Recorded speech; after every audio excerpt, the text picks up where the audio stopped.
Russia से एक जहाज चला गैस लेके हमारे देश की ओर। भारत सरकार ने उसको रोक दिया। भारत सरकार ने रशिया से कहा कि हमें गैस नहीं चाहिए।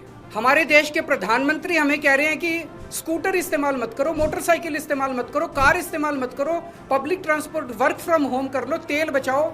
रशिया हमें तेल दे रहा है, हमें गैस दे रहा है, कह रहे हैं हम तेरे से नहीं खरीदेंगे। क्यों नहीं खरीदेंगे? ट्रंप ने मना किया है। तो मोदी जी ट्रंप के सामने क्यों झुके हुए हैं? 140 करोड़ लोगों का हित जरूरी है कि ट्रंप जरूरी है?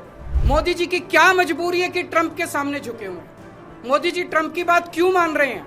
पूरी दुनिया का कोई नेता, कोई देश ट्रंप की बात नहीं मान रहा, मोदी जी ट्रंप की बात क्यों मान रहे हैं? चारों तरफ अफवाह फैली हुई है कि एप्स्टीन फाइल्स के अंदर मोदी जी का नाम आया, इसलिए मोदी जी डरे हुए हैं। चारों तरफ अफवाह फैली हुई कि अडानी को बचाना है, इसलिए मोदी जी डरे हुए हैं। मेरा कोई इंटरेस्ट नहीं है मोदी जी का एप्स्टीन फाइल में नाम है कि वो अडानी को बचाने की कोशिश कर रहे हैं कि कोई और कारण है। मेरा उनके व्यक्तिगत जीवन में कोई इंटरेस्ट नहीं है। लेकिन मैं मोदी जी को कहना चाहता हूं कि 140 करोड़ लोगों के आप एक तरफ इनको कह रहे हो कि गैस मत इस्तेमाल करो, पेट्रोल मत इस्तेमाल करो, दूसरी तरफ रशिया से तेल नहीं खरीद रहे।